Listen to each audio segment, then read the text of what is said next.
Hello and welcome back to Off Track Podcast. It's a new year, it's 2025, and Happy New Year to you all. We're going to kick off this year with a great show. Before Christmas, we went down to South HQ in Sheffield to sit down with Chloe Jones and GRmotosport. Chloe's a fantastic racer and a brilliant ambassador for the sport, and last year culminated with that fantastic weekend at Jerez in the WCR. We sat down to find out her career, talk a little bit more about Chloe, what she's about, where she's from, and more importantly, where she's going. And it was an absolute pleasure. I can't wait to bring that show to you in just a couple of seconds.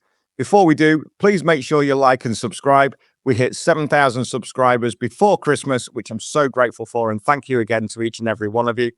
But the more likes and subscribes we get, the bigger the show gets, the more we can carry on. And that is equally as important.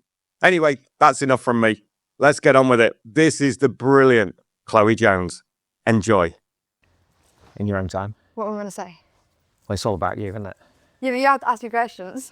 I'm leaving this in. What, this? We've started. Oh.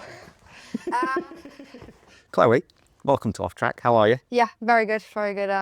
Obviously off season now and a bit of a boring time, but keeping it up with the training and everything else that's boring in the off season, and then get ready for the new year, which I'm really excited about. Well, you've got some news to share with us. Tell us what's been going on in these last 2 months. Just a little bit of news here. I'm riding for GR in the World Championship and the Women's World Championship, which I'm honestly buzzing for. I can't wait for it. Like, everyone that's been asking me, I've tried not to tell them, but it's been so hard not to tell anyone because it's like the biggest news in my career. And honestly, this is like probably the biggest step I've ever made in my career, and being with GRmotosport, it's a dream really for me. After the wildcard I did at Jerez a couple of weeks back, can't wait for the new year.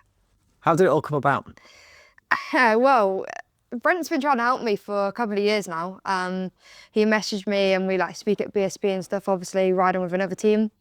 He tried to do something really, and it was so hard to do something because nothing ever aligned. And he was always saying like, I promise I'm going to do something, I'm going to do something. But nothing, as I said, nothing ever aligned. But then we tried to do this women's championship, we couldn't get in it. I spoke to Brent about it and he was so keen to do it. Straight away he wanted to do it, and you could tell by the way he was acting, like he loved it. And that's how it went really. It was kind of like, it all happened so quickly that it was so easy to just forget about it because like everything happened, like I didn't expect it. Like I just got a phone call while I was just at work, and it was like, my day was so bad, like I'm freezing and I just wanted to go home, and then Brent called me, and I don't know what the film's called, but he told me what the film was called, but it's like, so you're going to Hollywood, and he said, oh, you're going to Ref World Superbikes, and honestly, like made my day, made my whole month, and even to now, like you just forget them like little details about it, and honestly, it was honestly a dream when he told me. I couldn't believe it because obviously we tried to get in it as much as Brent tried to get in it, and obviously Brent is who Brent is, and yeah, he managed to get us in, and honestly I still can't stop smiling about it now. It's like the best thing that's ever happened to me really. Tell me about the weekend, because it really did, it put you on the master. We know your talent, we worked together before, we've known each other a while, we know your background, which we'll come into as well for the viewers and listeners that maybe aren't as familiar. But tell us about that WCR weekend out in Jerez from start to finish. Tell us all about it. I'll be here for days, but that's fine. So keep talking. From Thursday, we arrived there at Wednesday night. Thursday was like setup day, and we were getting there and all the riders were coming. Like you're just walking through the paddock, you walk past Jonathan Ray, like even Jonathan Ray just started talking to me, and I was like, I didn't even know you had any idea who I was. Like that was unbelievable. And then walking the track and you're like, oh, it's actually getting real now. Like obviously with Danny and DK and Brent, it was like, honestly, it was the best experience I've ever had. Like even just like Wednesday and Thursday there, like it was something different. Like of course I've been in the World Superbike paddock before, doing like the rounds that we do with like Superteens and the Junior Supersport. But honestly, it was something different. Like when I was there, it was mental. Like I still can't, like if anyone asks me about it now, I'm like, I can't express it to them because it was just, everything happened so quickly, but like you're gonna remember it for a lifetime now. It was unbelievable. And then obviously went out on Friday. As a team, we didn't expect anything, but myself, we obviously have your expectations, you have your goals and your aims. But yeah, went out, obviously new bike, new track, like knew everything really. Obviously never worked with GRmotosport before, so that was a new experience. But yeah, it was good. I went out for FP1 where you only get one practice, but I think I finished like 11th or something, which obviously as yourself, you're like, oh, I wanted to be higher up, but like I couldn't be disappointed with that at all. I think I was about 5-6 seconds off, which is quite a lot. But to like Maria Herrera and Anna Carrasco, they're the people that I've looked up to throughout my career. So yeah, to look at them, it was honestly unbelievable. Obviously qualifying was the same day. We literally had to change nothing really. Danny, DK and Brent gave me like a really strong package straight away, and we didn't have to change like anything really. So straight away you've got you're good already because you've not had to change anything, and you know going into qualifying you're going to be strong. Went out by myself, did the whole session by myself, which is an error for me really, but it was the first time that I've really had to use slipstream. Obviously on the R7s down Jerez back straight, it's quite long. But yeah, I kept chipping away, and I finished like P9, and we were like over the moon with that. Like still like 3 seconds off, but closing the gap. Yeah, like we were closing the gap, and that was a goal. And to be on third row, it was good. Obviously happy about that. Friday night we were all buzzing, like going around the paddock. Just everything just felt good. Like we did a track walk again with Danny. Just like little things. Obviously with Claudio as well, he helped us out quite a lot, and he obviously knows a lot that I don't know. And yeah, gave me some real good pointers. And then going into Saturday, I got there, and obviously it's race day, like it's a new day. Like I know qualifying and practice is a day, but qualifying day was, honestly, I walked in, I was so nervous. Like I've never been so nervous in my life. Danny and DK and Brent were obviously calming me down and whatever else, but I don't think it was pressure so much. It was because I knew that I wanted to do good, and I knew where I could be, and I knew that I was against the best females in the world. Like it's no easy step to take, and everybody knew that, and that was the goal. But yeah, so we had warm up in the morning, knocked another couple of seconds off, another temps off, and we were like, all right, we've got a good chance here. To be in, well, my goal really was to be in the second group and go with them, because obviously throughout the year there was always like 2, 3, 4 groups. Obviously Anna, Maria, Ponziani, they were the ones that went, Sanchez and stuff, they all went. So I was like, if I could kind of be in that second group, I'll be happy with that. But obviously as a rider you want to win, but my main goal, like realistic goal, was to be in that second group and go with them. So started 9th and had a decent start. It was all right, obviously first time and whatever. And then I just settled into the race really nicely. I went off with another rider, and it was just us two really battling the whole time. So it was a good race. It was so, like, the experience was so good. Like obviously it's all different. Like you have so many more people there, you have different riders. Like it's different racing against women as well, because for me, I've never really raced against women. Like it's normally been me against the men, which is obviously what I like. It's aggressive, it's whatever else. But yeah, it was just me and another rider, and in the end I finished 6th, which I was honestly like buzzing with it. Like I was going on the cool down lap, and I was like, I've just finished 6th, and like it's something to, like, for me, like as a rider you don't want to finish 6th, but first race, first time at the track, I think I did like 30 laps on the track and the bike before the race. So bigger picture. Yeah, it was one of them experiences that you're never going to forget. Like the first race was, it was the best race really. Well, till the second race, but and then it was the best race before the next best. Yeah, race. exactly. It was all good experience, and I learnt a lot just following this one rider. And yeah, we had a good battle, and I knew where I was strong, where I was weak, and yeah, ready for Sunday morning. And that's where it got serious. That's where like the nerves, like I was literally felt sick on the grid. Why? I don't know. I just wanted to do good. I think that's my problem. I just wanted to do good. And like I was so nervous. Like Danny was like, "What are you so nervous for? Like just chill out. Like there's no need to be nervous." Sat on the grid, obviously. Oh, and I started 6th this time, so I was on the second row of the grid. I was literally on the same row as Anna, like literally the world champion that was. It was like, I've got Anna right next to me on the grid, and it's my first race, and it's like I looked up to her when she won that championship, and if anyone asked me now who my hero was growing up, it was probably Anna, because she did it for the girls. She won a championship against all men, so like she's no stranger to the well, winning world championships. So for me that was pretty cool. So yeah, got into race 2. Had a good start, I'd say a good start, but I jumped it apparently, but I personally don't think I did. But you know, I don't either. that's another story. But well, graphics don't lie, or they have so much whatever they have, and it's unbelievable. But yeah, my start was good. I thought it was good. I didn't actually make a space up till turn 1. Outbraked Ponziani, slotted myself into 5th. Second corner, sat there behind Maria, Sanchez, everyone like that. Going down the back straight, I've got this perfect slipstream. I'm in the perfect seat, and like pull out of the slipstream, overtake Maria on the brakes, Sanchez on the brakes, then I'm literally going for Beatrice Naylor, and I'm like, Jesus Christ, I'm in third here. Do the rest of the lap in third.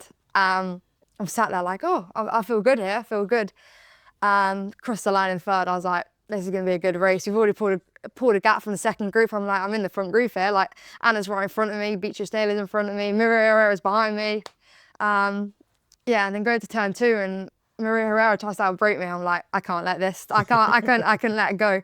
So I just let off the brakes, go on the outside of her. And I was like, that better be on TV. No, it felt good. And then, yeah, like settled into the race. I was in the group. There was about 5, 6 of us in the front group, which was nice. And then I come back round to the start and I saw double long lap 51. And at first I was like, oh, it's not me, because normally I'm number 15. 15, yeah. So I was like, oh, who's done that then? Like, it's not me. Like, thank God it's not me. Then I go on again. I'm like, that's me. Like, I forgot that I was 51. I'm like, oh God. Like, and like, as soon as you think about it, like I lost the position into turn 1, so I was back to 5th. And I was like, thinking about it too much. Like, I've never even done a long lap in my life. I've never even practiced it, nothing. And Danny said to me before the race or practice, he was like, oh, make sure you practice the long lap, like, just in case. And of course, he jinxed it, and I got a double long lap penalty. It's your fault. So I've never done it before, and I was like, I was panicking about it because obviously I've seen so many people crashing it, like I've seen people mess it up. And I did it the first time, and the girl that I was racing in race 1, like, she was behind me, and as I went to do it, like, she followed me in. So she messed up, she didn't mess up her race, but like, I did it, and it was so close to track limits. Like, I was honestly like so close to the green because it was my first time doing it. I'd never done it before, and I braked like probably like a metre, like so many meters early. I'm like, what if I just brake so early? But like, when you're in it, you're like, you've never practiced it, so you don't know where you're gonna have to brake. And so I was like, oh, next one's gonna be perfect. Did it, it was perfect. It was the best long lap I've ever done. Well, I've only done 2. I've now done 2, and I don't ever want to do one again, but yeah. At least you learn. Yeah, that's true. I've learned something new. Did the long lap and then just settled in the race. I was by myself, setting lap times that the leaders were setting. I think I was like 0.2, 0.3 off them, and they had a slipstream. So my race pace was good, and yeah, I settled into the race quite nicely. And it's a shame that I got a double long lap because who knows what would happen. But honestly, I felt amazing. Like, sat behind Anna in front of Maria. It's like they've been at the front the whole year, and Maria's no stranger to the podium either. And yeah, it felt good to be in a group. And honestly, I was shocked. I was honestly shocked that I was so close to them and I could fight with them, and I felt good fighting with them. But yeah, I was just gutted about the long laps. But you know, you can't go back in time and change it. So, but no, that was good. And then eventually finished the race in 6th, I was over the moon. Honestly, like, the race 1 was 6th, was good, but then like nobody, if you don't watch it, you don't know that the race was 2 completely different races. The second one was literally the first one was by myself. The second one was in a group with Anna, Maria, Sanchez, like all the top Spanish riders that they've got. And I was just battling with them. Like, I felt good, like, battling with them as well. Finished 6th, everyone was buzzing about it. Obviously me, I was gutted about the long laps and what could have been. And you know, you say all this stuff like, oh, what could have happened? What could have... Always the racer. Yeah. But yeah, so I was gutted about that. But like, at the time, like, when you're with your parents, your team, your sponsors, like, I had so many people there. There were so many British supporters there with me as well. It was the best experience of my life. Like, now, like, when people ask me about it, I'm just like, you don't have to say it because it's just so much. And if they haven't got 20 hours, then you can't explain it. But no, that was honestly the best of my career so far. And I'm just looking forward to doing more moments like that next year, and hopefully 5 steps better. We'll come on to that a little bit later, but it was so good to see you finally get your chance out there, because most of us believe it should have happened before then, but everything happens for a reason, doesn't it? It might have been with a different team in different circumstances, but under Brent and Danny and DK and the GRmotosport team, this is where things line up. Everything happens for a reason. And for that to be your dress rehearsal for next season, or as even an interview for the championship. Yeah. They're 6 rounds in, they know what the bike's doing, they've got the bike set up, everything's ready. You turn up as a wild card.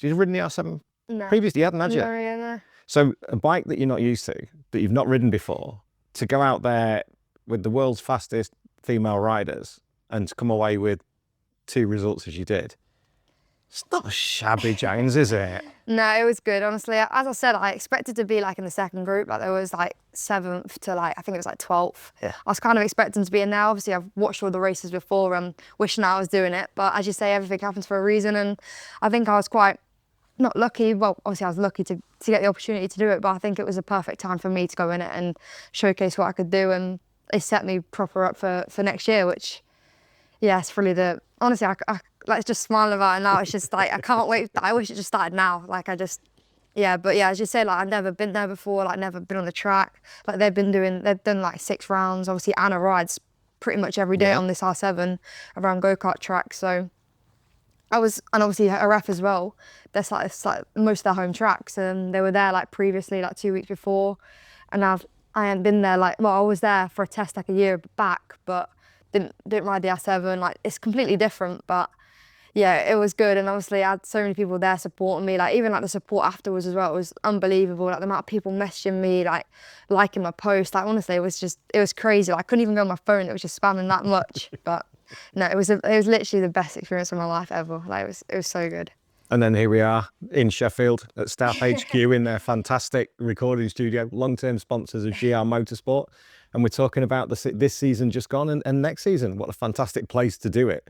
And you're sat there. What did we say before we came on? I'm nervous. I don't know what I'm going to say. And now you've just talked for 10 minutes continuously. I know. It's hard. Told you. It's easy because you're talking about yourself. Well, it should be easy that you're just talking about yourself. But it's just, yeah, it's I enjoy it. Well, I don't, but I enjoy it when I'm here. It's good. It's the different thing, isn't it? It's the thought of it is always worse than the actual doing it. Because I told you I'd look after you. We've known each other for years, so it's just 2 chats amongst mates, isn't it? Yeah, that's true. There you go. To go back to the start of your career, for the ladies and gentlemen, for the viewers, for the listeners who maybe haven't followed your career and are just getting to know the name of Chloe Jones, give me a recap on your career. So it started in like a weird way, actually. It's not what most people do, but my dad used to go like mechanic for his friend, like not really a mechanic. He's not a mechanic by all means, but sorry, Dad. Sorry, Richard. But yeah, he did like the tyre warmers and like everything else like that. Swept the garage, really, didn't he? Basically, and just basically made the tea, made everything else, did that. And I just went along like 10 years old, just like following my dad, sat on the back of the bike, like rode the bike from the paddock. Like, I literally would sprint down to the bottom of the paddock just to get on the bike, just to ride back up on the bike every time. And I used to just go, weekends away, like I went Anglesey, like we went everywhere. And then like he just went to British Mini Bikes just for a play around, like my dad's friend. And then I just saw this little mini moto. I sat on it and like I loved it. Like I didn't get off for like an hour. Like I'm not even like joking. I was there for like an hour. And they let me ride it up and down the hill. I wouldn't go off it. Oh, literally went up and down millions of times. Like literally we got told off because I was just going up and down. Like I'll probably use a tank of fuel in a mini moto in like an hour. And then like just from there, Mum and Dad bought me like a little cheap mini moto. And I'm like, oh, she'll crash it once. She won't want to do it again. My first race, I crashed like 10 times. Honestly, I crashed so many times and they were like, oh, she won't want to do it again. And carried on going. And then I did British Mini Bikes again, won a couple of championships against like people I'm racing now, Finn Smart-Whedon, Casey O'Gorman, Scott Ogden, them sort of people. Scott Ogden, the Grand Prix rider. Yeah, the Grand Prix rider. So did that, won a couple of championships in that. Halfway through 2016, my dad bought me a mini GP. It's like a pit bike, but it's got like GP style fairings on. Did the last 4 rounds in that of the year and loved it. Literally won every single race I entered. Always remember it because it was like sticks in my head forever. But the first race weekend, something went wrong with the timing and we had to pick a number out of a hat, like to say where we started. So I think I started like 5th or 4th and Mum and Dad were like, right, if people come past you, like just let them go, like don't get in their way, like move out of the way, like just don't mess up their race. I won it, literally won it. I was racing Scott Ogden, Casey O'Gorman, literally won it, like my first ever race on it. And yeah, that was a good weekend. Won both races, as I said, against Scott and Casey, no strangers to what they're doing now is unbelievable. So yeah, that was the first weekend on that. I think I did the 4 last rounds and I come like 3rd in the championship. So we knew that next year would be a good year. Won the championship. I think I won every single race bar 4. And 2 of them I was on holiday for. So Mum booked a holiday for that. So, and one of them I turned the fuel tap up with my leg. But somehow like I don't know how that happened, but I turned it off with my leg and I was leading the race and turned it off. I still finished like third, but yeah, I won the championship in 2017 on the mini bikes. And then at 14 or 15, I raced against the adults straight away, racing against like top people. I was literally racing Brad Ray on a TRF 150 at 14, while he's like British champion and everything else champion you were, like car ride, everyone. So that was a good year, like just learning like racecraft, really racing against the adults. Like I've never done it before. I've gone from winning to being like 10th, and I didn't like it. I hated it. With the experience now, I think it's taught me a lot to where I am now. And then one of my sponsors, MRS, they bought me a R3. That was a deep step into the world. We entered a wild card at, I think it was Silverstone and Brands Hatch. I went into it like I had the bike. Like, I had two sessions on it at Rockingham. Love that track. I love that track. I hate that it's closed now, because I went there hating lefts and I went out loving lefts. So that was a good track. Went into the wildcard at Silverstone, qualified 12th. Like all the riders that are in it now, like they've gone on to do bigger things. Qualified 12th, finished 12th, and that was my first BSB experience, and it was not one to forget, that's for sure. And then went to Brands Hatch. It was wet. Never rode the bike in the wet before. I finished 6th in the first race. In the second race, it was wet, like soaking wet, like proper wet. And I did the best save of my life ever, and it was all over the TV everywhere. And like still to this day, I have no idea. Like you had the commentator saying, "Oh, she has some skill to save that," and I was just holding on for dear life. Like I just held on, like I didn't know what I was doing. But and then that's where like really I got in touch with OMG. OMG, they like kind of watched me through there, and they helped me for so many years. They like two years really. They helped me out with like paying for like tires, fuel, and Alan and Paul were amazing for that. And they shaped my career really. I wouldn't be here now without them. So I'm grateful for that. And the best press officer you ever worked with. Yeah, I had you as my press officer. Yeah, that are good. And then so then the next year I did a full year. It was kind of a rough year really. Obviously riding the R7. Most people were riding the 400. So it was a tough year, but I had some good results and bad results. And then the year after, OMG Racing brought me on to ride the R3 for the whole year. Not the R3, they bought me an R3 to ride for the year. Yeah. Did that for a year. Enjoyed it, I did really enjoy it. I had more decent results. And then towards the end of the year, it was just mayhem. Like I got taken out every race, like had a start line crash, got taken out in warm up, had to start at the back of the grid, had that start line crash. And then just from there, like I just kept getting taken out, like Silverstone got taken out, and it just got to the point where I wasn't like enjoying it anymore. And it was like, I'm just racing now just to be avoided. And it was stupid really to carry on. Obviously as a racer, you don't want to stop. So yeah, that was a difficult time, getting taken out all the time. It's never nice to get taken out, but when you know you've not done anything wrong, it was difficult. Character shaping. Yeah, that's true, yeah.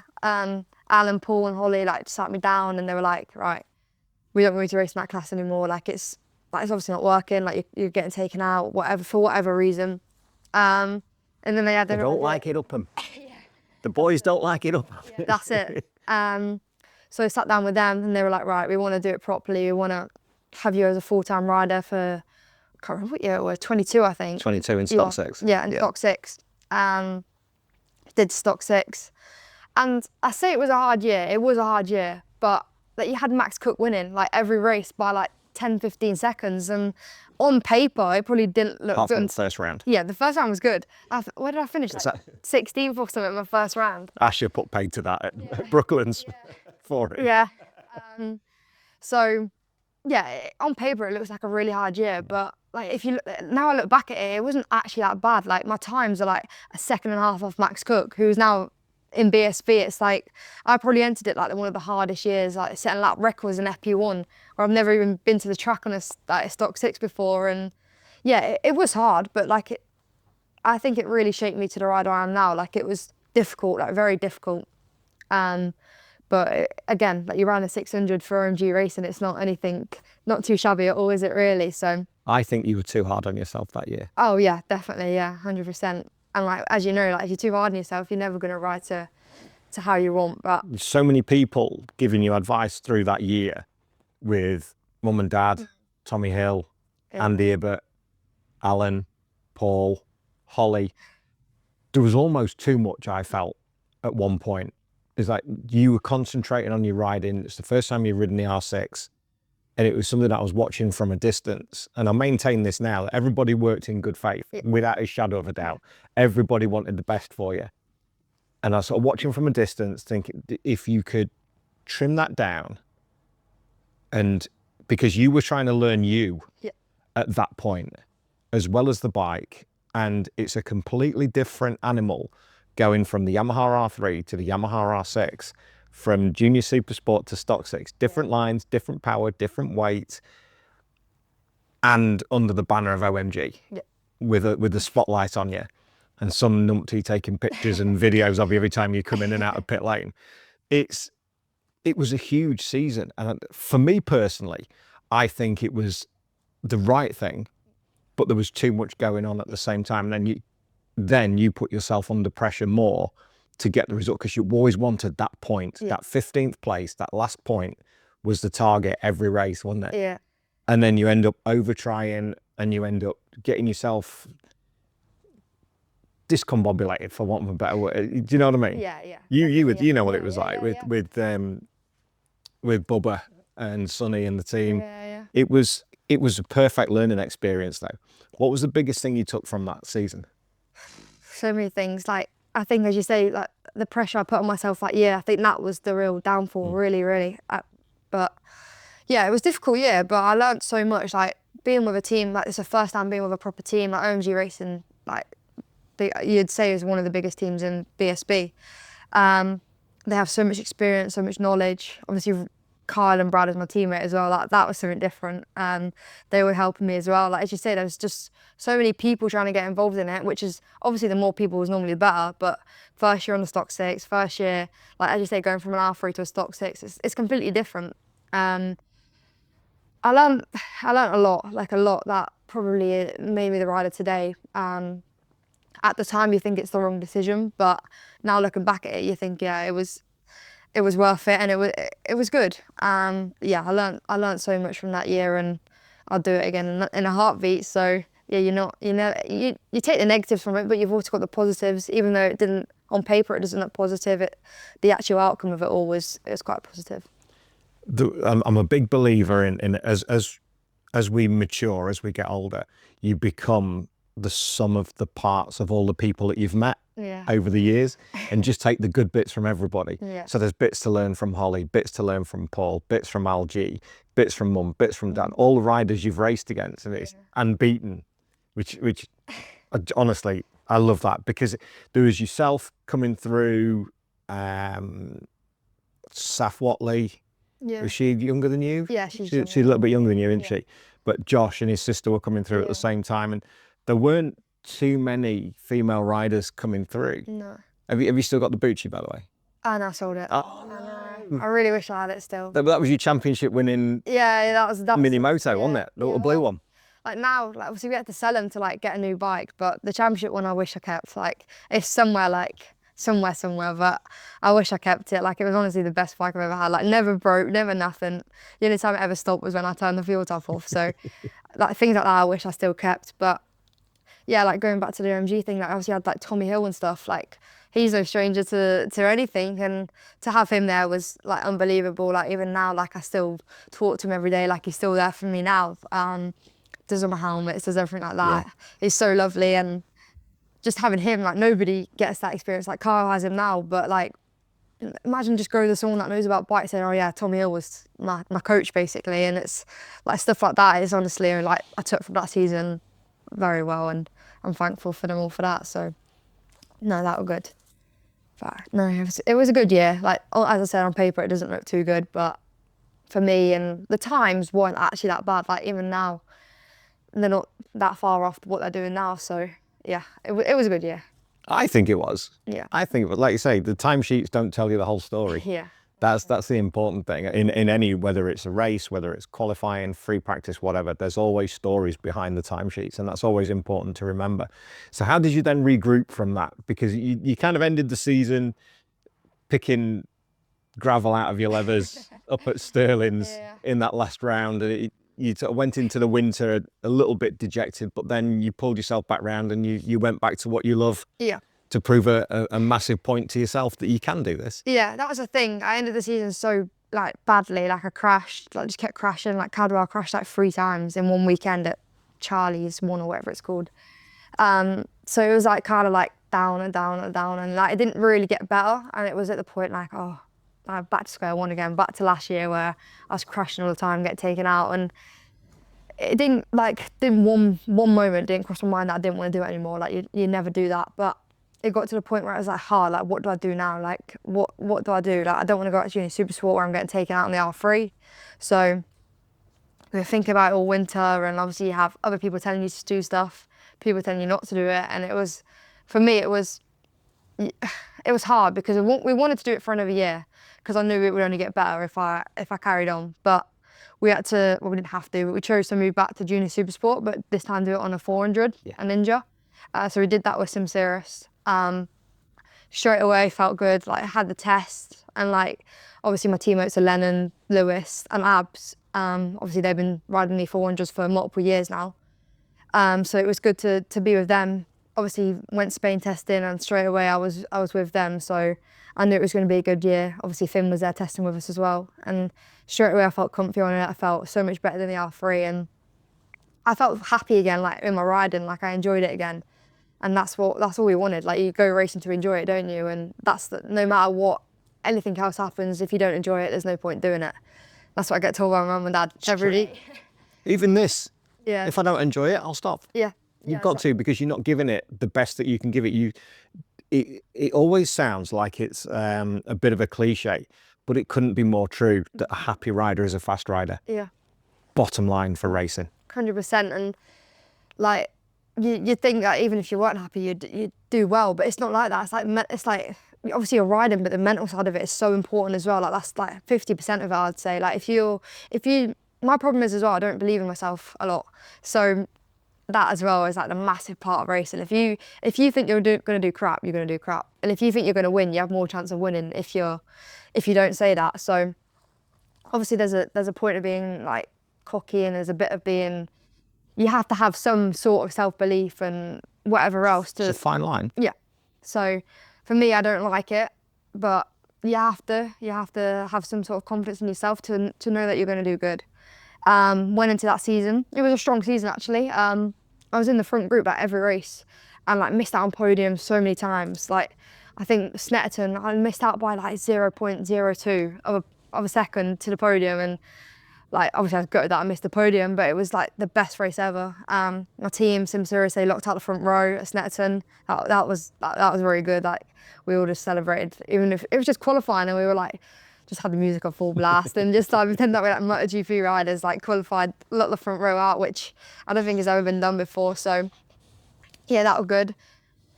Strong season all the way through. I think I had like 6 fourth places, and it was like, I need to get podiums. Is it ever going to come? Yeah, when is it going to come? Kept saying if, and everyone was like, no, it's like when is it going to come? And then I was literally at Alton Park, like I think it was one of the last rounds at Alton Park. I led the whole last lap. I was like, oh, I'm perfect here.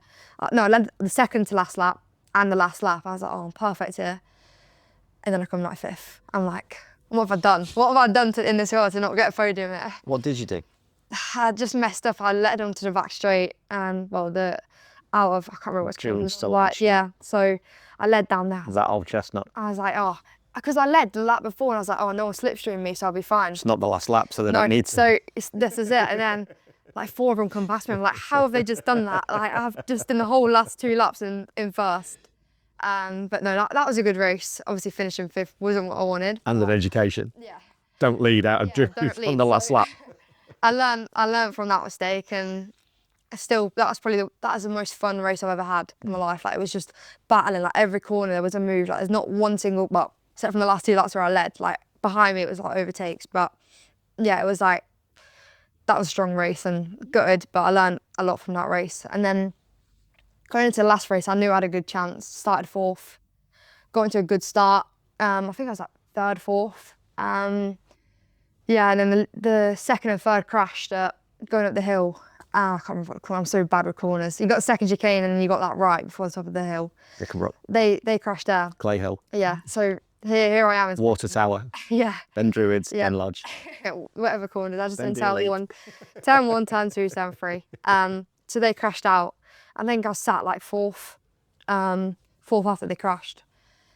And I knew that, so Ted was leading. I knew that he was going to go, and he did go. And got to turn 1, I was like, I'm going to have to go. Like, they're not going, so I need to go, catch him up, to be with them.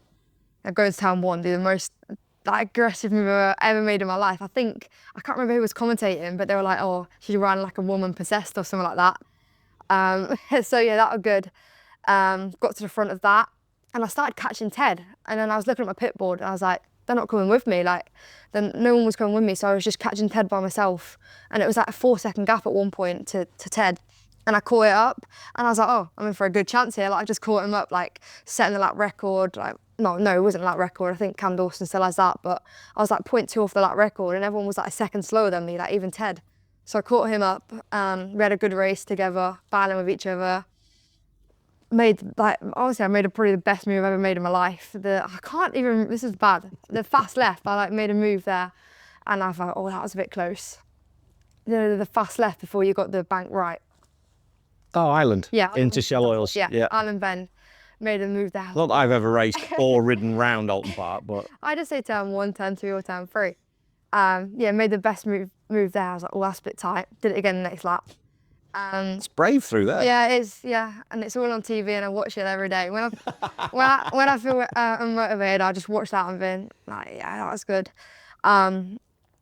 Just us two at the lead, and we had like a 8-9 second gap to third, and then it starts raining. I'm like, oh, great. Like, I'm so bad when it rains. Like, when it fully rains, I'm good. Like, I'll do all right. But when it's like half wet, half dry, I'm so bad. Like, honestly, I don't know what it is. There could be like a wet patch on the floor and all of it be dry, and I'll make sure I go on that wet patch. Focus on it and through you go. I go on it. And but how much experience have you had in mixed condition? It doesn't happen very often, so it's all down to experience, isn't it? Yeah. I don't really race in it. I've like a couple of times. Exactly. I'm glad it's a couple of times because it was so bad. Like, going back to the same year, Simsurish year, I qualified like 27th when it was like half wet, half dry, and I sat there like 5 people behind me, like, looking behind me on the grid. I'm like, what have I done? Like, what am I doing here? And then by that lap 2, I was like up to 6th, and I'm like, because it was fully dry, and I was like, I should not have been in 27th. Like, imagine if I didn't start 27th. But yeah, that was bad qualifying, that were. Ifs and buts and pots and pans. Yeah. I just look behind me like there's like 4 people behind me. I'm like, what am I doing? Like, in the practice, Like being back in stock 6 again. Yeah, I know. But like, so practice, I was like 2nd as well. So that made it even worse. I went from 2nd to 27th. I'm like, I was literally just 2nd in practice, and now I'm in 27th because it was just a bit wet, a bit dry. But yeah, going back to the Alton race, it was just us two. We were battling the whole time. It started raining. I'm like, right, I can't let it get to me. There was like 3 laps left, I think. I'm like, if they just red flag it now, like that'll be it, I'll be done. Just kept going, and like the more spots of rain were coming on my visor. I'm like, no. And he got a gap, I'd say a 2nd gap. And I was like, I can't like let this go away like this. Like, I've just worked all of this for nothing. And I started closing it back. And I got it back to like 0.2 again. It starts raining proper heavy again. I'm like, they better pull this red flag out. And like the group behind were catching as well. And I could see on my pit board, it went from like 9 seconds to like 4 in like 3 laps or 2 laps. I'm like, I need to pull my finger out here. And obviously Ted was riding slower as well. And I was like, if he has to, then I am. And I was like, how the hell are they going like, whatever. Like, I didn't even have any moments or nothing. But obviously it's my first podium. I was like, what do I do?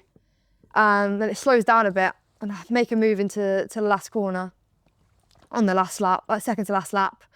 And then the commentator was like, oh, I would have done that. Like, because obviously it was the last lap. It wasn't the last lap. It was like, oh, I would have left that to the last lap. Then it starts raining proper, and they pull the red flag out. I'm like, oh, thank God for that. Like, honestly, if it was the lap before, I would have won because I crossed the line first. Yes. But exactly another if. But because it goes back to sectors, he won it, which was gutting. Obviously, I didn't want to throw the 2nd place away because it's my first podium, and I've had like 6 fourths up to this. And so I was like, oh, I was gutted that I didn't win it, but 2nd place was my first podium in British Championship, so we'll celebrate that like a win. And Dad stopped at Mackey's on the way home, and you know it's a good weekend when Dad stops on the way home. So yeah, that was good, the first podium. And then yeah, Donington was wet. The last round at Donington was wet that year, and I think I got like 4th, 6th, and another whatever I got, because it was 3 races. So that ended that year, and then we got to. So just before you drop on to 2024, one thing I want to just talk about for 2023. That year there was a huge amount of focus on the FHO girls. Yep. So Denise, Scarlett, and Jamie, Katie. I can't remember. Yeah, I think And it was Holly. 4 of them. Yeah, Holly, yeah, as well. Yeah. So there was 5. There was such a focus on what Faye was doing, and they're all part of the FHO, all great riders in their own right. Yep. But you beat all of them across the season in pretty much every race. Yeah, yeah, yeah. So yeah, that. Just bigging you up a bit more, you know. Thank you. Yeah. It's your show. But yeah. So there was like quite a few. I think that was the first year that there was like more than 5 riders, like girl riders on the grid. So obviously it was good to have so many of the girl riders. But I was the one that was, obviously we had Charlotte as well. She was in FHO. Of course, Charlotte Macuso as well, yeah. She was like the next best to me. So I was always in like the top 10, and that she would be like 15th or like around there. So yeah, it was good. Obviously you never want to be the fastest girl. You want to be the fastest overall, but obviously you have that bonus bit of being the fastest girl. But yeah, I think it was a good year for them as well. Well, their goals, whatever they had, I don't know. But for me, it was good to be not way ahead of them. That sounds cocky or whatever, but I was the one with the boys the whole time at the front. So yeah, that bit was good of it. That's personal pride, isn't it? Yeah, exactly. Yeah, like people don't. Well, you want to be fast overall, as I said, but to be the fastest girl is a little bonus, I guess. But yeah, no, that was good. Just something to touch on there, because there was so much press Focus on and that, coverage for it, and a lot of focus on them, whereas you were just doing your own thing with SimSirius and a great team that they put together, and it was just nice just to see the difference. Like, well, okay, you go and do your thing. Yeah. I'm doing my thing. I'll finish the season with a podium and 133 points. Thanks very much. Yeah, no, it was a strong end to the year. Obviously, having so many 4th places, it was kind of got to the point where like, who's telling me I'm not getting a podium? Like, what's going on? Like, but then like just to get that podium, it was like, honestly, it felt like a win. Like it should have been a win, but you know, but maybe you got all that sort of stuff. But yeah, Don't batter that out of you before races. I know. I don't want that anymore. I don't want to. There's no ifs. Everything happens for a reason. Exactly. It's just when. So we ended that year, and we were like, got to the point where, what do we do next? Like, we're obviously done the 400s for this year. Obviously coming back from the stock 6, we were like, what do we do? Going into this year, of course. We had offers left, right, and centre, but we didn't have the funds to go, here you go, have it straight away, and we'll do it. So we got to like now time, and we had nothing. Like, we had nothing at all. And then I got a ride of another team on an Aprilia to do sports bike. Yeah, it was going so well. I loved the Aprilia. Was riding well You on did it. a couple of tests on it, didn't you? Yeah. Went to a ref obviously on it. Went to Guadix. Went to like different tracks, and I was enjoying it. And it's a different bike to ride. Like I say I enjoyed it. I did, but I'd never really liked riding the Aprilia. I don't know why. Like the seating position, like it for me, I like to be sat in the bike, whereas the Aprilia, you're like sat on top of it and you're all over the front. So like I always have moments on the rear because you're so much on the front, and we never got like a setting, or like no fault of the team or no fault of my own, but it just didn't really work. We were having like not debates. We were like having different sort of agreements, and like it just wasn't working. Differences of opinion. Yeah, that's exactly that. So I took it myself. It got to the point where it was like that bad that I said to mum and dad, like quietly, like not with the team or with no one, I was like, well, I don't want to do this. And mum and dad were like, well, you wouldn't have a ride. Like you'll have nothing if you like get rid of this. Because it was like January, February time now, and it's like, you're like, no, it was March time actually. It was March, it was later, End of March. And I was like, I have nothing. Like, I'm gonna either not be able to ride or have to ride at these. And it got to the point where I wanted to not ride if I had to ride for them. And like, as a racer, you're like, no, you would never say that. Like, you would not want to ride. You'd do anything to ride. And it got to that point where I'd rather have not rode at all. And it was difficult. That's brave. Yeah, that's the thing. I obviously I was so upset about it because I did all this training, did all this winter testing on the bike, and I felt all right. I mean, I didn't feel the best, but like, you know, you have all the tests to do that, and the more you ride it, the better it'll feel. So yeah, it got to that point where I was like, I don't want to do this anymore. Like I loved riding and I loved riding the bike, but the team I was with, it didn't click. And as you say, difference of opinions and stuff like that. And yeah, it was that or not ride. So we were like, right, I can't do it. Like I just told him that I can't do it anymore. Like I didn't want to ride for them. Gave everything back that I owed and do the right thing. And that's what you have to do. They spent a lot of money and I'm grateful that they gave me it all, but as I said, it just didn't work. And then got to the point where it's like a month and a bit to the start of the season. I think it was like a month, like 4 days, like not counting or anything.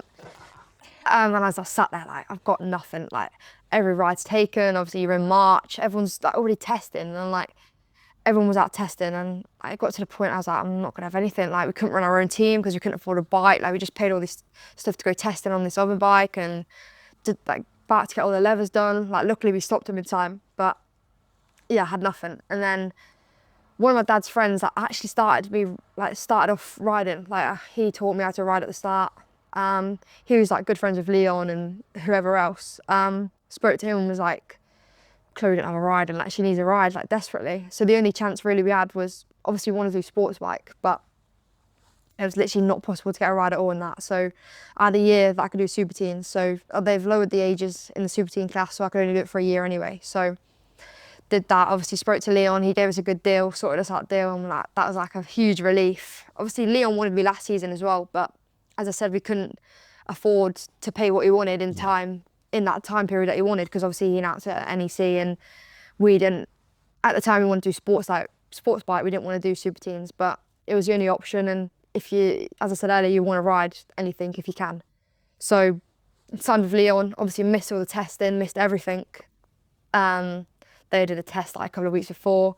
They did a test at Donington like a couple of weeks before round one. So I did that. Of course it was wet. So didn't really get to learn the bike, got to learn nothing. Obviously the new 400s, completely different to my old ones.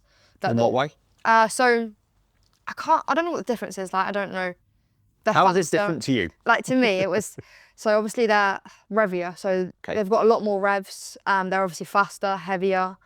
I actually did enjoy riding it a lot. Obviously at that Donington test, I was like, obviously had the Aussies come over. They were in the team. Obviously like Calvin Kelly who won the championship. I was like battling with him, like learning off him at Donington on the test where he's been to Spain on it and stuff. So we knew it would be a good year and I felt like all right on it. Obviously one test you're not going to feel 100% comfortable on it, but yeah, it goes into round one with one test day under my belt and everyone's done like 20 days of testing or whatever else, and I'm like, oh, it's going to be difficult, but you know, up for the challenge, up for whatever else. It's a lot more race orientated than the Super Sport, the 300 as well, isn't it? Yeah. It's much more of a small Super Sport bike. Yeah. In that sense. Yeah, because obviously the old 400s are like, I think they've got like 50 horsepower. Yeah. And these have got like 75, 80. I'm not 100% sure, but yeah, they're more of a race bike. They scream, they sound like the old ones, they sound nice. There's the old ones just sound like a tractor or something, where these actually sound nice.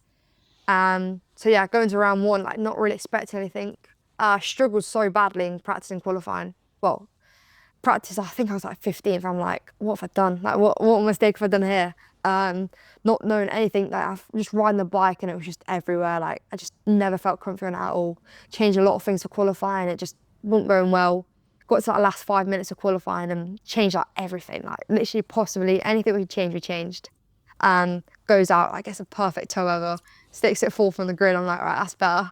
I was like sat in like 17th before that lap. Got 2 good laps, put me fourth. I think I was like barely anything off the top. So I was like, I don't know how I've done the lap, but I've done the lap somehow. Goes into the race. Obviously with that class, you don't get a warm up either. So it's difficult. Obviously not doing any testing as well. Race one, went over the front group. There was like 4 or 5, no, there was 4 of us. So me, Ted, Lewis, Callum Beach, and then obviously myself. I was just sat there really the whole race, just sat there like making some moves at the back. Well, fourth. I sound like I'm at the back, but yeah, I was like 4th, 3rd. Got into lead at one point. I didn't really feel comfy at all. Like I didn't feel comfy at all. And then just got into the race and was just riding with them. And then it got to the last lap and I was sat in 4th. I was like, I have to do this move. I have to go for 3rd. So I nicked 3rd at the last corner and then yeah, crossed the line in 3rd. But the reason why I had to make that move is because the Alton Park, the round before, in race 1 where I finished 5th, I could have overtook one of them back, and like, it haunts me to this day. Like Dad says, every time he watches it back, he's like, look there, you could have gone through there. And in my mind, I'm like, yes, I could. But like to him, I'm like, no, I couldn't. There's no room at all. But like there was like a massive gap. So when I was in that race, like, all I could think about was, what would Dad say if I don't do this? So had to quickly do that. Got to be accountable Yep. to Dad. Yeah, that's true. And then I nipped 3rd at the line and got first podium of the year of one test day under my belt. So we thought, oh yeah, this will be a strong year.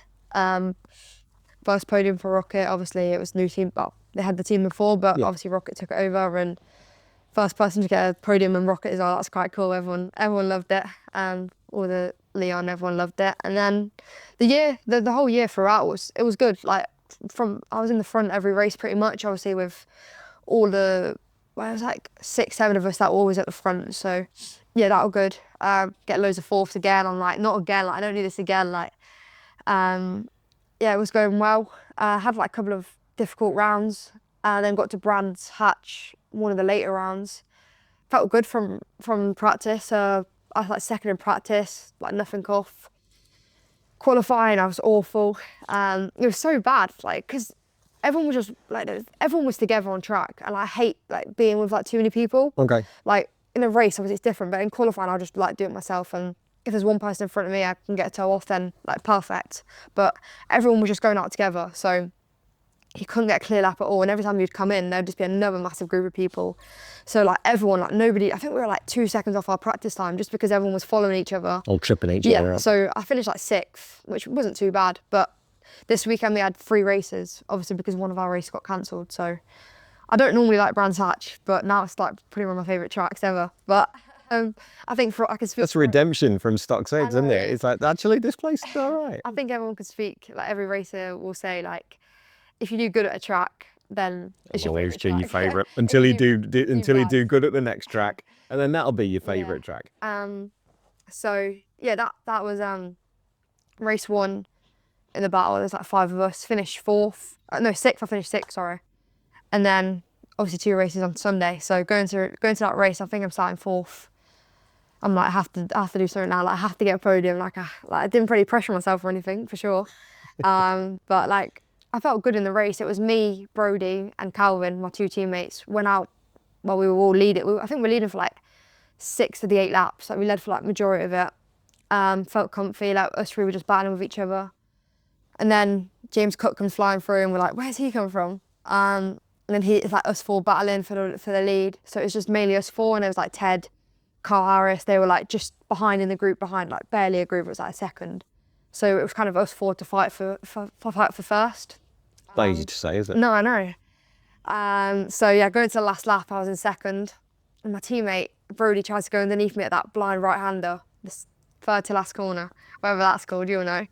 The Coffers. No, I don't know what it's called. Donington. No, Sorry. Brands. Brands, sorry. Whatever that right is, the 3rd corner, last corner. Sterlings. They've sort of Sterlings. You got up through Sheen, Yep. then Sterlings, Yep. then down the hill, and then that Clearways, Clark Dave, finish. That's it, yeah. So yeah, he goes and like tries to go underneath me there, and I'm like, I cannot let this podium go again. Like I cannot get another 4th. I just stick it on the outside. I'm like on the grass, like pretty much on the grass, like just trying to get it over. And then yeah, so yeah, I finished that race in 3rd, and again another podium. So I was happy with that. Just kept getting 3rds. I'm like, I need to get something different now. I want to get a win. So yeah, going to the next race, I start on the front row, start 3rd or 2nd, I can't remember. And like, were you in the middle or were you in the end? I was in the middle. No, sorry, I was 3rd. And obviously, no, I was 3rd. Good. It's just how you work it out, that's all. Have you got one either side of you or one to the side of you? I only remember because like obviously at Brands it's like tilted on the street. So like me like being 5'0" nothing, I'm like hanging on for dear life. Like they couldn't even put the stand on because it was like about to fall over. So I was just holding it on the grid out on the side, and I was thinking about it too much, obviously just coming from the podium. And I nearly flipped off the start. I'm like, what am I doing? I go from like 3rd to like 10th or something. I'm like, oh God, like what have I done here? Then just like once you're in that group, like from like 10th downwards, it was always like the same people, and like once you're in that, you're stuck in it. Like they'll just make the stupidest moves ever. Different race craft, just throw it, yeah. Like at one point there was like a gap, like 2-second gap to the leaders. And the people behind me were just like making lunges. I'm like, what are you doing? Like, you can see like a group of heads going, like, just stick together. And like, I was pulling them back to the front group, and like, they were just making like the boldest moves ever. I'm like, what are you doing? Did you tap your seat in? Yeah, I did. And they actually listened. Like, Did they? They actually listened. Because never in the history of people tapping a seat unit Ever has anybody worked. followed a seat unit. So that's not too bad. That's I know, good. that's the first time it worked, but I don't know if it was because I was like going from them. They actually like, oh, she actually can go. She knows what she's doing, yeah. So I was catching the front group back up, caught Carl Harris up because he was just separated from the group, overtook him, set in the race, and like the group ahead was like a group of 4, and I was catching him. On the way, I set a lap record on the, no, sorry, I've just skipped the massive part of it. I was catching him. I was catching him, got to like 3rd, and then like hit a false neutral somewhere and dropped right back again. So I've got all that work to do again. And then it was the last lap, and I'm like, I need to like get on the podium here. Like, I'm sat in 4th. Like, there was like a 2.5 second gap. And then I catch him up, like on the last lap, I caught him up, but literally just missed out on 3rd. But I set that lap record on the way, so it wasn't too bad, which is quite cool. I never had a lap record in my life, so yeah, still got it for a couple of more months till they go there again, and hopefully they don't beat it. But yeah, that was a good round. Obviously, getting a podium and a lap record. I've never got a lap record in my life before, so yeah, that was quite cool to have now. It'll be on there forever now, so yeah, that was good. Throughout this whole chat, you haven't stopped smiling. Because I'm talking about racing, that's why. Talk about anything else then. Racing's life, and Yeah, I love it. I couldn't, honestly, people ask me what I do without racing. I don't think I do anything. Like, my life is probably boring without racing. Like, it's all you think about. Like, so all I go to work for, all I go gym for, I do everything is evolved around racing. So yes, it's part of me forever now. I don't ever want to give it up. So we're on to 2020, end of 2024 now, 2025, looking ahead with GRmotosport and the team's partners going forward. It's going to be a huge year for you. It's going to be new circuits, but there's plans in place to go to some of those circuits. I was talking to Danny earlier on, and there is so much preparation going into next season for you. You have everything in your hands for next season with a great team, a great crew, great sponsors. This is your chance, James. This is your chance. I think because obviously GRmotosport are massive. They've been, Brent, Danny have been around forever. I'm not calling them old. I'm not calling them old at all. But Brent is. But older. So they've got all the experience. They know what they're doing. They're doing it properly. And this is like the first year. Like I was saying to them earlier, like I was saying to like my sponsors, like doing the wild kind of stuff. Like this is like the first year that I've done it properly. Like I've got like Danny and everyone in the team have sorted like a testing program out, and I've never had that. Like I've never done it properly, and like all of this work that's happening now, like behind the scenes, it's mental. Like they were telling me, like when I did the wildcard, it was like 3.5 hours just to read through all the paperwork, and it's like you don't like I don't look at that, and I'm the rider, but like people outside of the team, like just normal spectating people, like they have no idea what goes in behind all of this, and everything that they're doing, like the testing program, like they want to get me out as much as possible. Obviously doing the wildcard, I never rode the bike before, and got sick, so who knows what I could do with a testing program behind me, a whole winter behind me, and learning the tracks and like just testing. Like, you know what it's like, if you're on a bike, then you're going to do better. No, you can't beat bumming seat time. Exactly. There's no substitute for it. No, you can go to the gym, you can do whatever else, but you're never going to have that bike time. It keeps your bike fit, doesn't it? So I've never had any of that, and like all the stuff they're putting behind the scenes, it's just all like crazy. Like just like when they tell me, I'm just so excited for it. It gets me more excited every time they say it. But no, obviously they're doing a mega job behind the scenes, and that everything, even just like little things like the videos that we did to like announce the video and announce the news. It's just everything I've never had before, and it's like being in like a proper team. Like obviously with like OMG and stuff, like I had all that, like a proper team with them, but this is like something different. Like it's different times. Yeah, exactly. Different person as well. Yeah, that's true. Yeah, mature, different rider. A bit more mature now. Hopefully people would say that. I'd say that. Okay, maybe a little bit, tad. But yeah, like you can mature, but don't ever grow up. No, I never grow up. I never grow up. It's a trap. Honestly, like Danny is like the biggest kid. Honestly, me and Danny like go like in Jerez, we went go-karting, like just like it's fun, like team to be in. Like it's like we do everything fun, like just doing stupid things like go bowling, go-karting. Like when we went to Milan, we just did races. Obviously, me, DK, and Danny were just like anything we do now. Like we've even made like a championship for next year to go karting. Like honestly, like every track that we go to, like when we went to Milan, we did it.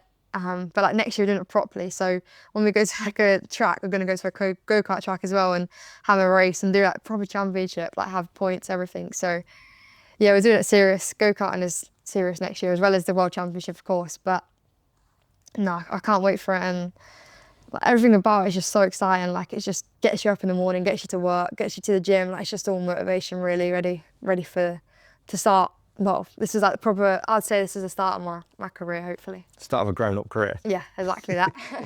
One thing also, it introduces you to the commercial side as well. That's something that Brent has always been brilliant with GRmotosport, is the commercial side of racing. And long-term partners, as we said, like Stouff, as we are here in Sheffield. I've got to say a massive thank you to Stouff for allowing us to do the chat in their studio here in Sheffield. And this is you now, being all professional, got all nice lights. It's done my little bits of kit, but it's a beautiful place to do it. Beautiful downtown. Bramall Lane is just there. I'm going to get that one in. Yep. But no, honestly, this has been brilliant. I know you're a little bit nervous before we started because this is not kind of your thing. Same with Michael Rutter on Monday. It's not his thing. But you get sat down, you get talking. I think you've done just short of an hour, so not too bad. You haven't done bad, have you? So I can't wait to see how it all unfolds for you and the GRmotosport team next season. It's going to be mint for you. It's going to be massive. As I said, it's probably the biggest step in my career. Like it's World Championship at the end of the day. Yeah, it's a women's championship and stuff, but you're racing, well, not racing with them, but you're in the same paddock. You're with all the top people that you have to be with. Obviously, Brent and Danny, Brent as well, he's been there, done it. He's been there, done it, and he has all the experience. And I have no doubt that I'm with the best team in the World Championship, that's for sure. And that Jerez wildcard proved it. Like the stuff, like honestly, like we were there and like they were stripping the bikes, like Danny and DK were stripping the bikes, cleaning them, and like you'd see all the teams like looking around, like what are they doing? Like they've never done it before, and like you can see like there was like people next to us, like I don't think they've ever touched a bike before, and like as soon as Danny and DK did something, like they would do it, and it was like they just like covered it like they've done it all year, and like I was just watching them like compared to like every other team, and they're like doing like way above and beyond, and that's what you want. Like mum and dad, obviously it's hard for them as well, because like first round, like I've gone with the team, like I've never ever gone racing without mum and dad. I've always been with mum and dad, so yeah, that was difficult. But mum and dad were even sat behind, like they just watched the whole time, like didn't touch a bike, didn't touch anything. Normally they're like way involved in it, but I think it was good for them, and well, not just that I did well, but like to see like the team behind me, like what they're doing for me, and like just everything they're doing. Like obviously you don't expect anything of anyone, but like all the extra stuff they're doing, like even just like this stuff, and like everything that Danny does behind the scene, Danny, Brent, DK, Claire, obviously I have to mention Claire, of course. She's the main person behind it all. But she's the glue that holds it all together. Yeah, exactly. But yeah, like all the behind the scenes that nobody ever looks at, it's what shapes it all, really, because you couldn't do it without it all. But yeah, honestly, I'm so excited for the season, and I just want to get riding now, basically. Let's do this again at Donington. What do you reckon? You'd be a couple of rounds, is that third round? So you'd be a couple of rounds in then, leading the championship. Yep, hopefully. A couple of wins under my belt and having fun, that's the main thing, isn't it? So let's sit down at Donington. Let's see how it's going. But until then, ladies and gentlemen, it's Chloe Jones. Thank you. I wasn't too bad. Well done, kiddo. That was all right. A huge thank you to Chloe for her time. What a fantastic chat, and what a fantastic racer and lady she is. Absolutely superb. And also a big thanks to Stouff UK for the use of their studio at their headquarters in Sheffield. Great place to do a podcast, and thank you to Ian and his team there. That's the first show for this week. The second one is hot on Chloe's heels. It's GRmotosport team boss Brent Gladwin. Get yourselves ready, clear your diary, because it's a long one. There's emotion, there's humour, it's everything you expect from Brent, and I can't wait to bring it to you. It's an incredible story. So until Wednesday, thank you so very much for watching. Happy New Year once again, and we'll catch you on Wednesday with Brent. Bye-bye.